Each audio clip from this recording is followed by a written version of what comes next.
le patriarcat orthodoxe d'Antioche et de l'Orient, l'éparchie orthodoxe apostolique des rites orientaux de France, d'Espagne et d'Afrique, la paroisse Théotokos s'organise. La catéchèse orthodoxe, objectif, formation en vue du baptême, de la chrismation et du mariage orthodoxe, tous les dimanches à 9h au centre œcuménique Saint-Basile et Thérèse. Formateur, le révérend Père Achia Pacombari, la petite mère Stella Mireille Achia. Infoline, plus 225 42 95 01 86 01 31 51 06 05 96 77 12. Bonjour chers catéchumènes, bonjour à tous ceux qui nous suivent également en ligne. Nous sommes à notre rendez-vous de formation à la catéchèse. Nous prions que le Saint-Esprit, l'Esprit de sagesse et d'intelligence, nous assiste et nous éclaire pendant ce temps d'enseignement. Que l'Esprit de Dieu ouvre notre intelligence à l'enseignement de l'Église et que notre foi en soit fortifiée. Amen. Alors, dimanche dernier, nous avons commencé l'enseignement sur le premier article de la foi. Le premier article de la foi qui dit « Je crois en un seul Dieu, le Père Tout-Puissant, Créateur du ciel et de la terre, et de toutes choses visibles et invisibles. » Et nous avons vu les termes « Je crois en un seul Dieu, le Père Tout-Puissant ». N'est-ce pas? Et le dernier point que nous avons abordé au cours précédent est la toute-puissance de Dieu. Et nous avons dit que le qualificatif tout-puissant qu'on attribue à Dieu signifie que Dieu tient en sa puissance et en sa volonté tout ce qui existe. Je nous faisais là un tout petit rappel. Maintenant, il y a une question importante que nous allons nous poser en ce matin. Est-ce que nous pouvons saisir l'essence de Dieu? Est-ce que nous pouvons saisir la nature de Dieu? Donc, ce que nous devons savoir par rapport à cette question, c'est que l'essence, la nature de Dieu demeure insaisissable. La nature de Dieu est inconcevable et même incompréhensible pour les hommes. Pour les hommes et même pour les anges aussi. Et 1 Timothée, le chapitre 6, le verset 16 dit que Dieu habite une lumière inaccessible, que nul homme n'a vu ni ne peut voir, à qui appartiennent l'honneur et la puissance éternelle. Nous ne pouvons pas connaître Dieu entièrement, c'est ce que cela veut dire. Et par aucun mot, l'homme ne peut décrire entièrement Dieu. Ce n'est pas possible. Par aucun mot, l'homme ne peut décrire entièrement Dieu. Dans le cas contraire, ce mot aurait mis Dieu dans certaines limites, ce qui n'est pas possible, car Dieu ne connaît pas de limites. Ça veut dire quoi? Ça veut dire que si par nos mots, par notre langage, nous pouvons décrire totalement Dieu, c'est que nous l'avons limité. Quelque part, c'est que nous l'avons limité. Or, Dieu n'a pas de limite. Notre connaissance de Dieu est donc limitée. Et ce que nous savons de Dieu, nous le savons grâce à ses actions et à ses propriétés. Ce que nous savons de Dieu, nous le savons grâce aux actions de Dieu et aux propriétés de Dieu.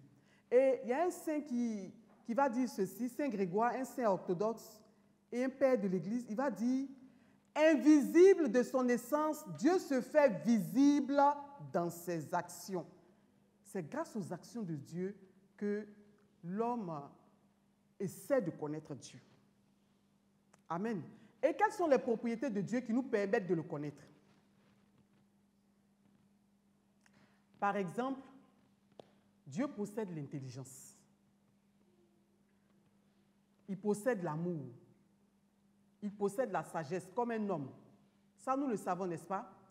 Dieu possède l'intelligence, l'amour, la sagesse comme un homme. Mais à la différence de nous, c'est qu'en plus de cela, Dieu lui-même, il est l'intelligence, il est l'amour personnifié et il est la sagesse. Est-ce que nous saisissons?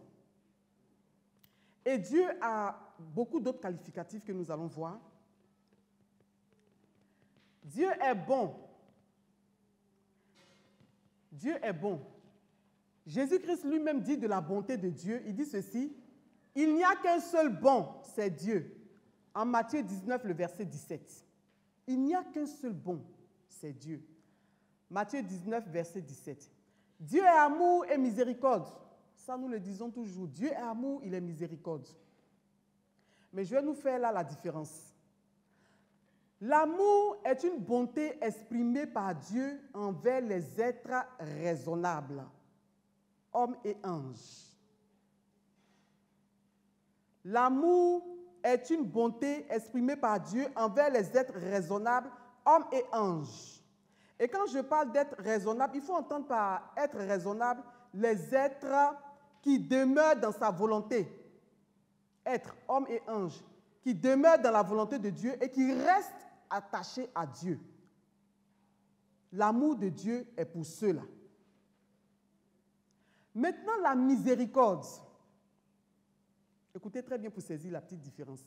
La miséricorde, c'est un amour envers ceux qui ne sont plus dignes d'être aimés. Est-ce que nous voyons la différence? La miséricorde, c'est un amour que Dieu manifeste envers ceux qui ne sont plus dignes d'être aimés, ceux qui se sont détachés de Dieu. Et notre propriété de Dieu, Dieu est vivant et éternel. Dieu est vivant et éternel. Ça veut dire que Dieu ne dépend pas du temps. Il a même créé le temps en existant au-dessus du courant temporel. Dieu existe au-dessus du courant temporel. Ce qui veut dire quoi? Ça veut dire pour Dieu, les notions comme avant, maintenant, à l'avenir, ça n'existe pas. Ça n'existe pas pour Dieu. Et le psalmiste va dire au psaume 90, le verset 2, il dit ceci, « Avant que les montagnes fussent nées et que tu eusses créé la terre et le monde, d'éternité en éternité, tu es Dieu. » Donc, Dieu est vivant éternellement. Dieu est omniprésent. On dit souvent Dieu est omniprésent, ça veut dire quoi? Dieu est omniprésent, ça veut dire qu'il a la faculté d'être partout. Dieu a la faculté d'être présent partout. Le psaume 139, les versets 7 à 12, nous disent quelque chose de très intéressant. Écoutons attentivement. Le psaume dit, « Où irai-je loin de ton esprit ?» Pour dire que Dieu est présent partout. Hein. Où irai-je loin de ton esprit? Et où fuirai-je loin de ta face? Si je monte aux cieux, tu y es. Si je me couche au séjour des morts, t'y voilà. Si je prends les ailes de l'aurore et que j'aille habiter à l'extrémité de la mer, là aussi ta main me conduira et ta droite me saisira. Si je dis, au moins les ténèbres me couvriront, la nuit devient lumière autour de moi. Même les ténèbres ne sont pas obscures pour toi. La nuit brille comme le jour et les ténèbres comme la lumière. Pour dire qu'on ne peut pas se cacher de Dieu parce que Dieu est partout. Et nous avons dit que Dieu est omniprésent. Il est partout, n'est-ce pas?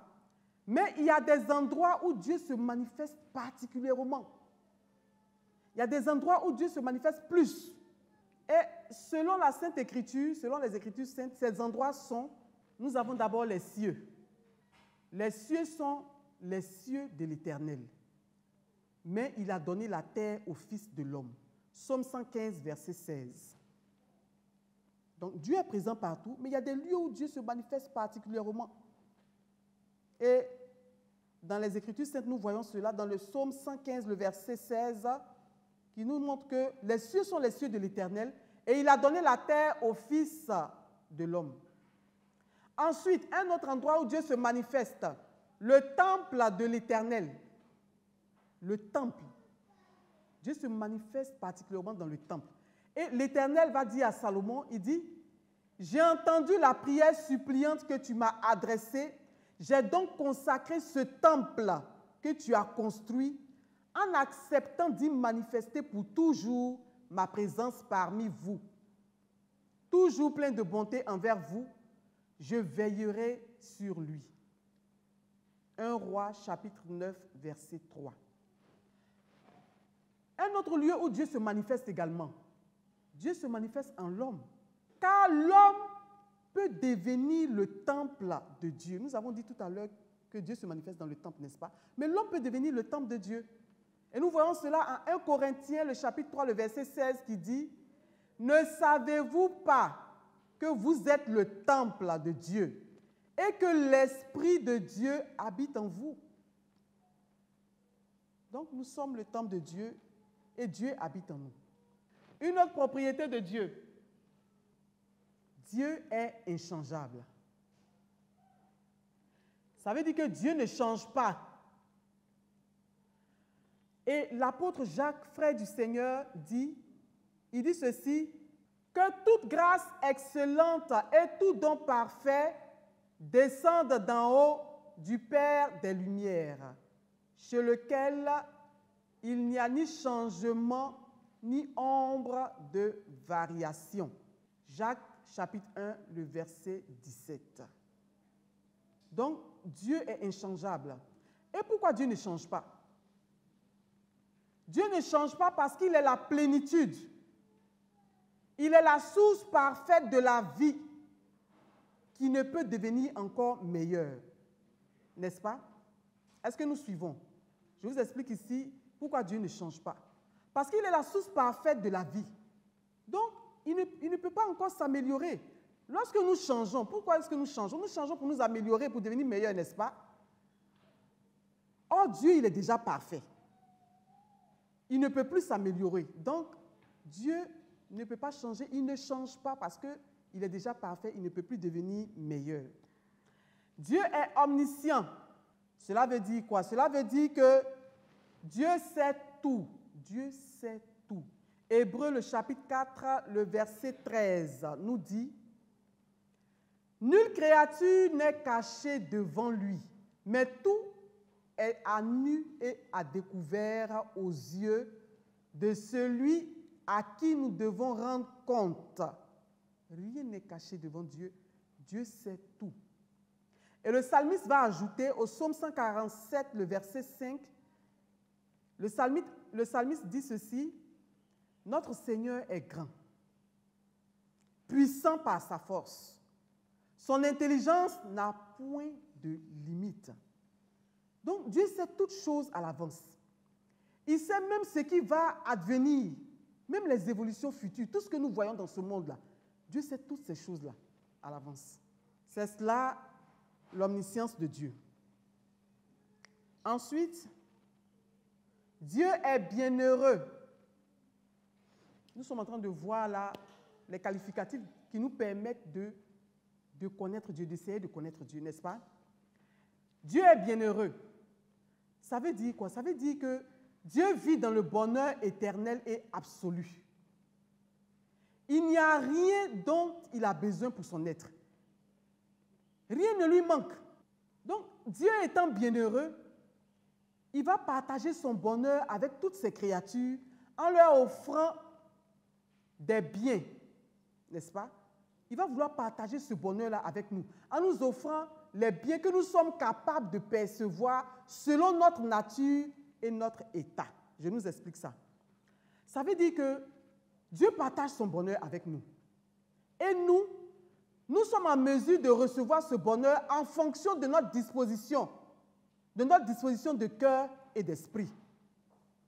Sinon, Dieu est bon. L'Éternel est bon envers tous et ses compassions s'étendent sur toutes ses œuvres. Psaume 145, le verset 9.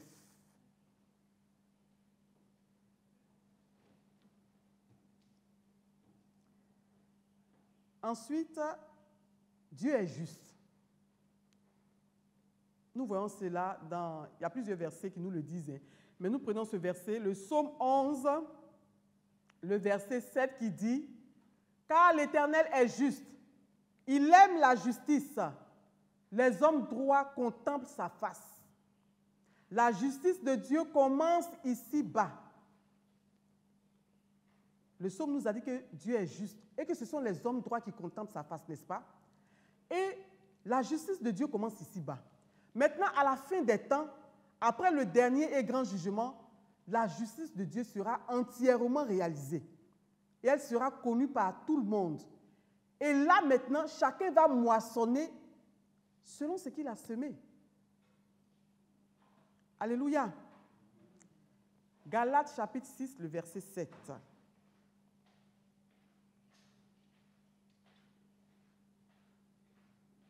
Nous voyons un autre qualificatif de Dieu. Dieu est parfait. Il est la plénitude de la perfection. Et c'est pourquoi il demande à ses créatures d'être aussi parfaites. Et la Bible dit, soyez donc parfaits comme votre Père céleste est parfait. En Matthieu 5, le verset 48. Dieu est saint. Nous chantons toujours Dieu est saint, Dieu est saint, Dieu est saint. Nous le disons, et cela a un fondement dans les Écrits, plusieurs même. Nous prenons 1 Pierre, le chapitre 1, le verset 15, qui dit « Mais puisque celui qui vous a appelé est saint, vous aussi soyez saints dans toute votre conduite. Selon qu'il est écrit, vous serez saints, car je suis saint. » Amen. Et Dieu est esprit. Dieu est esprit. Jean chapitre 4, le verset 24 nous dit que Dieu est esprit et il nous faut l'adorer en esprit et en vérité. Dieu est esprit et il faut que ceux qui l'adorent en esprit et en vérité. Amen. Dieu a plusieurs qualificatifs, mais je nous ai donné ces points-là pour que nous comprenions, nous essayons de comprendre. Et maintenant, puisque nous disons que dans le dernier point, nous avons dit que Dieu est esprit, n'est-ce pas? Si Dieu est esprit, pourquoi donc parle-t-on des yeux de Dieu, des mains de Dieu, du visage de Dieu dans la Sainte Écriture? J'espère que vous lisez vos Bibles et quand vous lisez la Bible dans la Sainte Écriture, et surtout dans les psaumes, vous voyez ces expressions-là. On nous parle des mains de Dieu, des yeux de Dieu, du visage de Dieu, n'est-ce pas? Pourquoi la Sainte Écriture attribue-t-elle des membres corporels à Dieu qu'on dit qu'il est esprit, alors qu'on dit de lui qu'il est esprit? Pourquoi? La réponse est que ce sont les attributs corporels. Vous voyez, non? Ce sont les attributs corporels, émotionnels, physiques que les hommes appliquent à Dieu. Nous appliquons ces attributs à Dieu afin d'exprimer ses propriétés spirituelles à l'aide de notre faible langage humain, afin de pouvoir le décrire à l'aide de nos mots. Nous utilisons ces attributs-là, qui sont des attributs humains, et pour qualifier Dieu, n'est-ce pas? Mais on doit comprendre que ces expressions ont un sens strictement spirituel, parce que Dieu est esprit. Donc, quand nous disons que Dieu a des yeux, Dieu a des mains, ça a un sens strictement spirituel.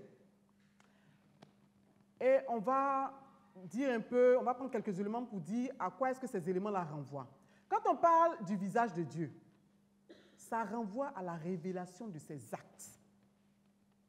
Et vous allez voir souvent dans les psaumes, on dit, Seigneur, ne me cache pas ton visage. Ça veut dire, Seigneur, révèle-toi à moi, je veux te voir. Ne me cache pas ton visage. Quand on parle du cœur de Dieu, ça renvoie à la bonté, à la charité de Dieu. Les oreilles et les yeux de Dieu renvoient à son omniscience. Nous avons parlé de ça tout à l'heure, n'est-ce pas? Dieu qui sait toutes choses, qui connaît toutes choses. Les mains de Dieu renvoient à sa toute-puissance et à son action. Amen, ça va?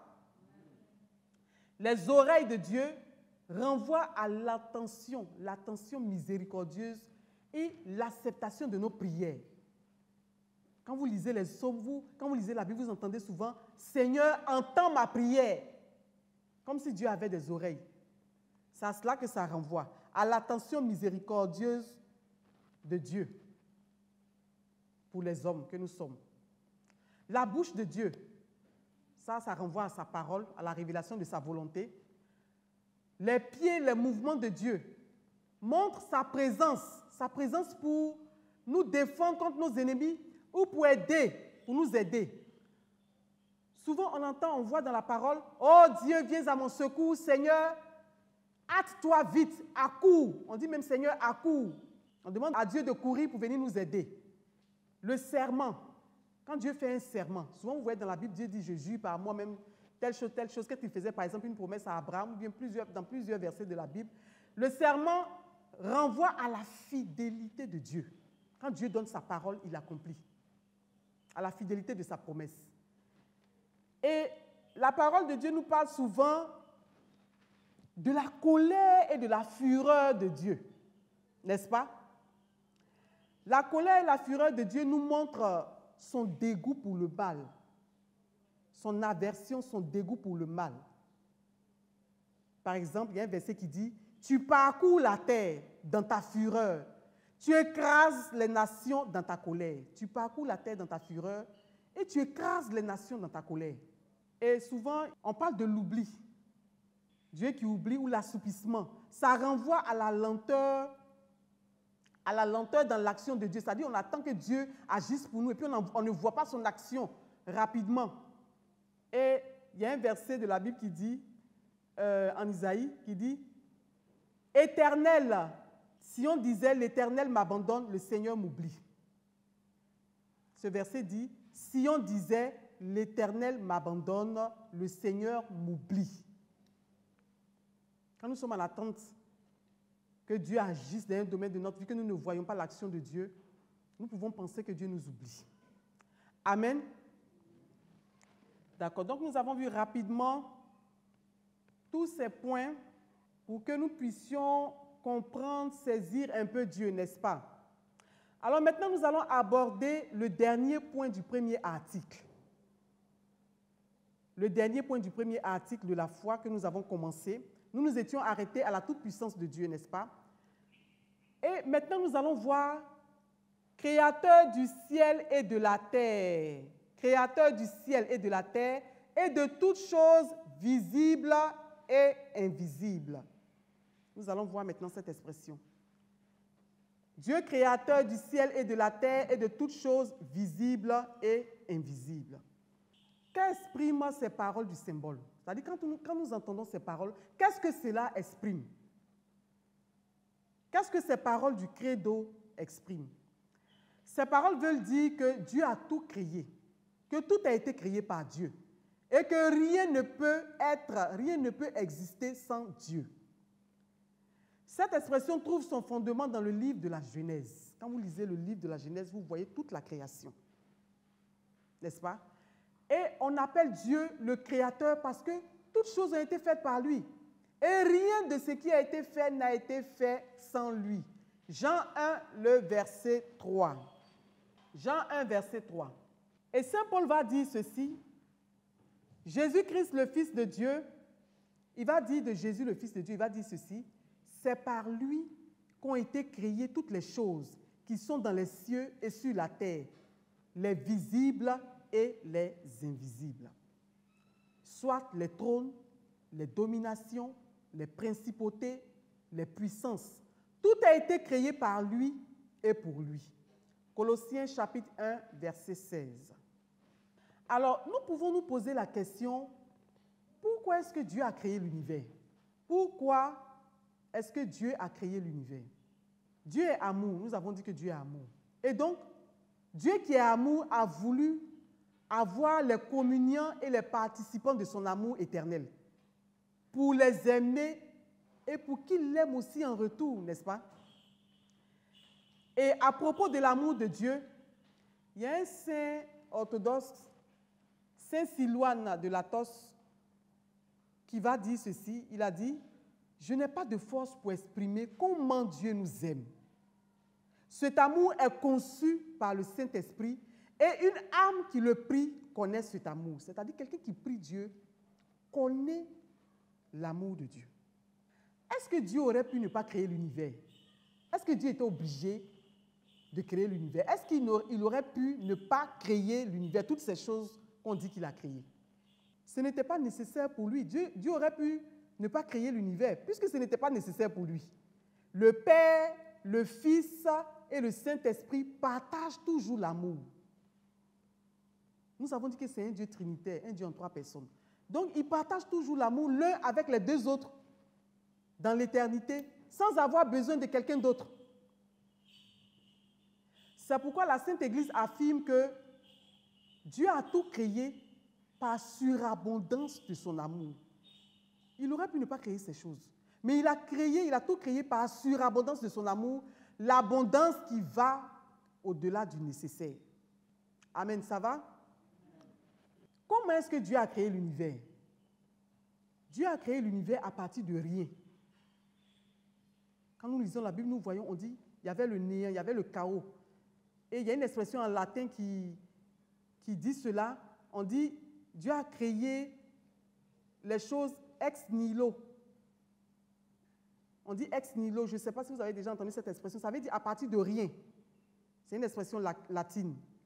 Donc, il a créé l'univers sans avoir besoin, ça veut dire qu'il a créé toutes ces choses sans avoir besoin d'une matière première, d'une matière primaire, de quelque chose. Il n'a pas eu besoin de quelque chose il n'a pas eu besoin de s'appuyer sur quelque chose, je ne sais pas si je me fais comprendre, pour créer tout ce qu'il a créé. Alléluia.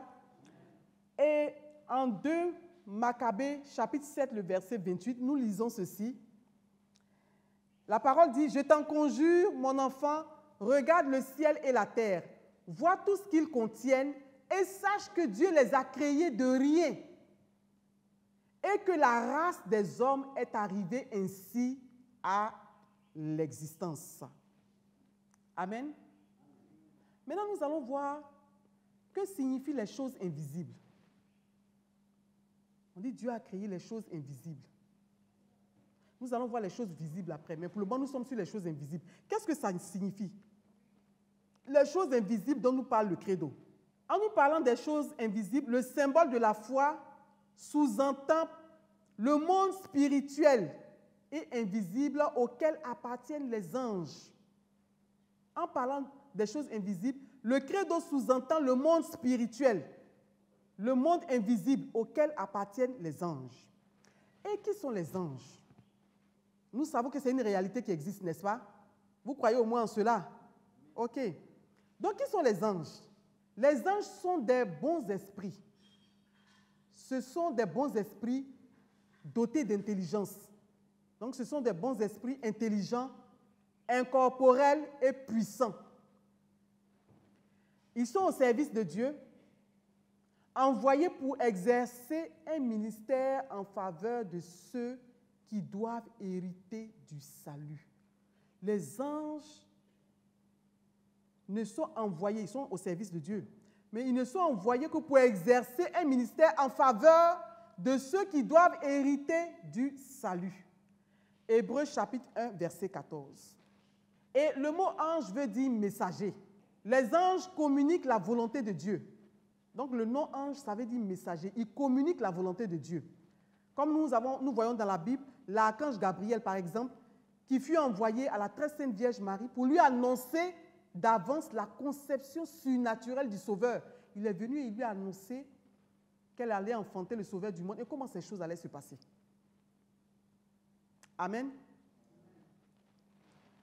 Maintenant, nous allons voir une question aussi importante. Qui a été créé en premier, les anges ou les hommes? Là, je vous pose la question. Qui a été créé en premier? Comment? Les anges? Ok. Donc, ce sont les anges qui ont été créés en premier, puisque c'est le monde invisible qui a été créé avant le monde visible. Le monde invisible a été créé avant le monde visible, et les anges ont donc été créés avant les hommes. Et je vous donne un verset que vous irez lire. Vous lisez ces versets, c'est clair là-dedans. En Job, le chapitre 38, les versets 4 à 7. Job 38, versets 4 à 7. Job 38, versets 4 à 7. Et quelle est la hiérarchie des anges? Comment est-ce que les anges sont hiérarchisés? Il y a 3 catégories, il y a 3 triades. 3 triades. Je vais dire 3 triades. Il y a 3 triades d'anges. Triade, ça veut dire 3 groupes de 3. Amen. 3 groupes de 3. Vous avez souvent entendu dire qu'il y a 9 cœurs des anges, non? Voilà, 3 fois 3, ça fait 9. Donc, il y a 3, dans la catéchèse de l'Église orthodoxe, on dit qu'il y a 3 triades d'anges. 3 groupes de 3. On a les séraphins, on a les chérubins, les trônes, les puissances,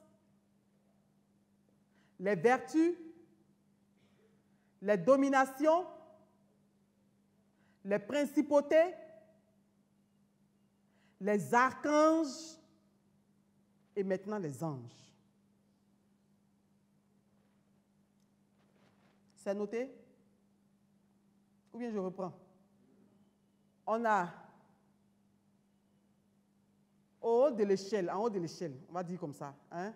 Il y a d'abord les séraphins, ensuite les chérubins, les trônes, les puissances, les vertus, les dominations,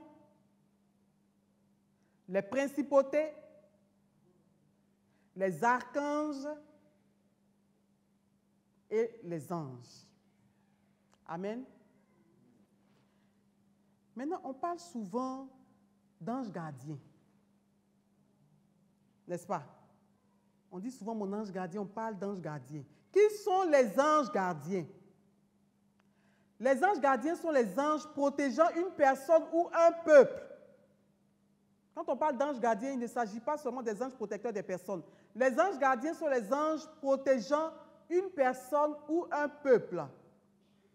Et le psaume 91, le verset 11 dit, psaume 91, verset 11 dit, « Car il ordonnera à ses anges de te garder dans toutes tes voies. » Il ordonnera à ses anges de te garder dans toutes tes voies, nous dit le psaume 91, le verset 11. Donc les anges gardent, protègent, consolent et viennent au secours des hommes et les conduisent vers le salut. Leur rôle est de nous conduire vers le salut. Amen.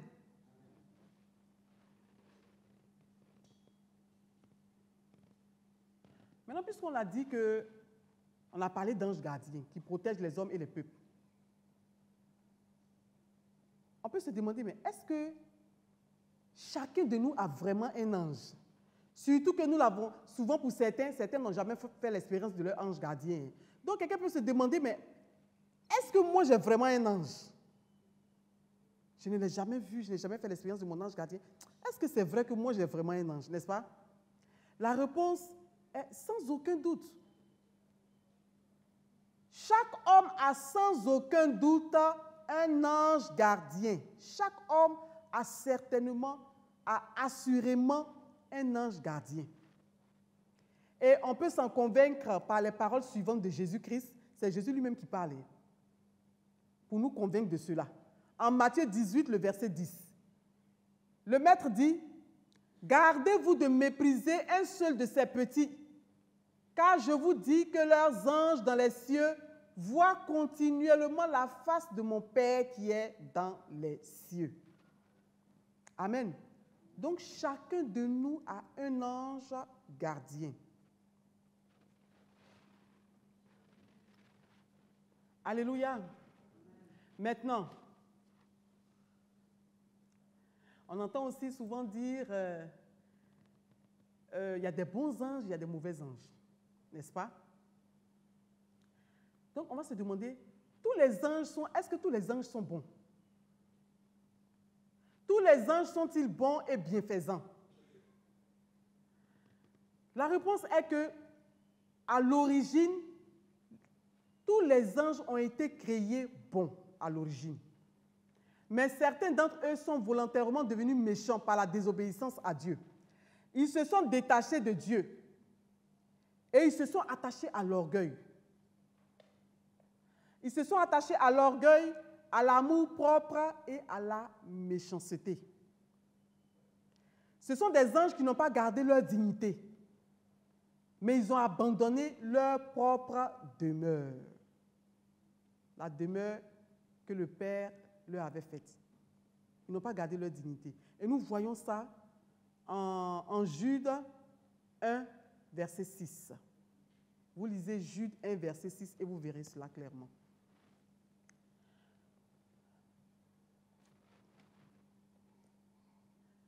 Qui est Satan ou le diable? Qu'est-ce que nous savons de Satan ou le diable?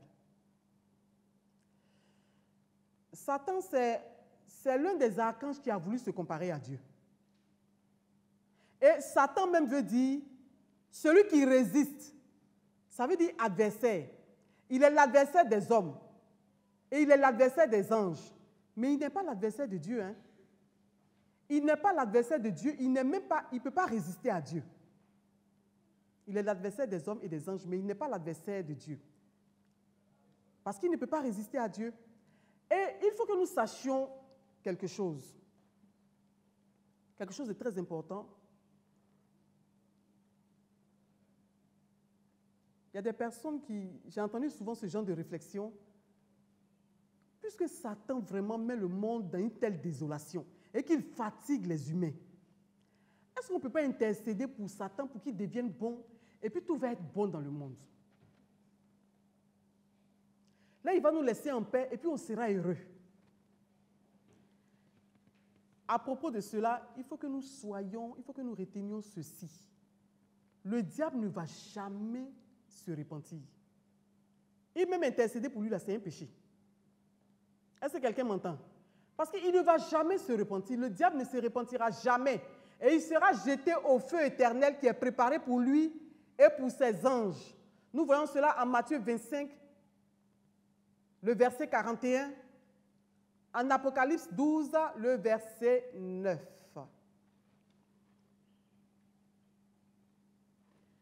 Et les mauvais anges sont aussi nommés diables. Hein. Les mauvais anges sont nommés diables, c'est-à-dire calomniateurs. Diable veut dire calomniateur, séducteur.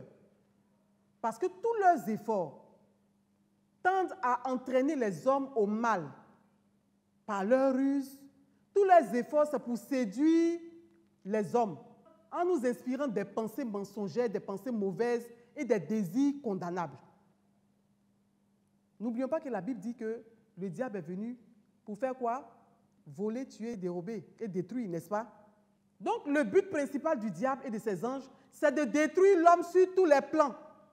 Plan physique, pour détruire l'homme physiquement, émotionnellement, spirituellement. C'est pourquoi la Bible nous dit, soyez sobres, veillez.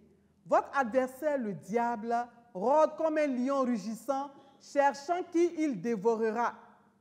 1 Pierre 5, verset 8.